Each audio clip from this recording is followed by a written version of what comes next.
வணக்கம். மறைந்த முதல்வர் ஜெயலலிதா போல் ஹெலிகாப்டரில் பறந்து சென்று தேர்தல் பிரச்சாரம் மேற்கொள்ளக்கூடிய வகையில் தமிழக வெற்றி கழகத்தின் தலைவர் விஜய் தேர்தல் பிரச்சாரம் செய்ய திட்டம் தயாராகி வருவதாக நாளிதழ்களில் செய்தி வெளியாகியிருந்தது. இதற்காக பெங்களூர் நிறுவனம் ஒன்றில் 4 ஹெலிகாப்டர்களை ஓராண்டுக்கு ஒப்பந்தம் செய்திருப்பதாகவும் தகவல் வெளியாகியிருந்த நிலையில் அதுபோன்ற ஹெலிகாப்டர் ஒப்பந்தம் எதுவும் செய்யப்படவில்லை என தாவேகா தரப்பில் விளக்கமளிக்கப்பட்டிருக்கிறது.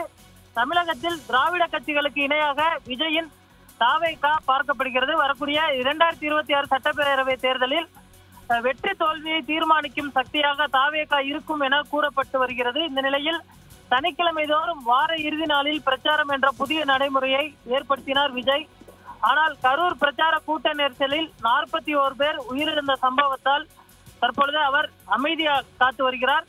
தேர்தல் நெருங்கும் நேரத்தில் கரூர் சம்பவத்தை வைத்து தாவேகாவை ஆளும் திமுக முடக்கலாம் என அச்சத்தில் இருந்த விஜய்க்கு அந்த சம்பவம் குறித்து சிபிஐ விசாரணைக்கு உச்சநீதிமன்றம் உத்தரவிட்டதால் தற்பொழுது சற்று நிம்மதி பெருமூச்சு அடைந்திருக்கிறார். இந்த நிலையில் தாவேகாவினர் தொடர்ந்து அமைதி காத்து வருகின்றனர். இந்த நிலையில் பொதுச் செயலாளர் ஆதவ் அர்ஜுனா சத்தமில்லாமல் விஜயின் தேர்தல் பிரச்சார வியூகத்தை திட்டமிட்டு வருகிறார்.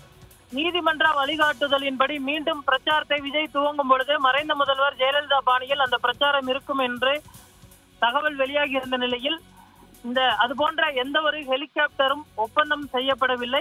விஜய் அவர்கள் தற்பொழுது மேற்கொண்டு வரக்கூடிய அதே பிரச்சாரத்தை தான் பின்பற்றுவார் என தாவேகா தரப்பில் தெரிவிக்கப்பட்டிருக்கிறது. மீண்டும் ஹெலிகாப்டர் பிரச்சாரத்தை கையில் எடுத்தால் கூட்ட நெரிசல், அதே போன்று தொண்டர்கள் நெருக்கடியில் சிக்கக்கூடிய ஒரு சூழலிலும், அதே போன்று தாவேகா தலைவர் மீதும் கடும் விமர்சனம் எழும் என எதிர்பார்க்கப்படுகிறது. இதனால் அதுபோன்ற எந்த ஒரு ஹெலிகாப்டர் பிரச்சாரத்தையும் முன்னெடுக்கவில்லை என்றும் தற்பொழுது அவருடைய கவனம் முழுவதும் கரூர் தேர்தல் பிரச்சாரத்தை பார்த்தோமேனால் முன்னிட்டுதான் இருக்கிறது. அங்கு சென்று அங்கு பாதிக்கப்பட்ட மக்களை சந்தித்து அவர்களை ஆறுதல் படுத்துவது மட்டுமே தற்பொழுது விஜய் அவர்களுடைய எண்ணமாக இருக்கிறது. ஆனால் கரூருக்கு விஜய் அவர்கள் எப்பொழுது செல்வார் என்ற $1 மில்லியன் கேள்வியானது எழுந்திருக்கிறது.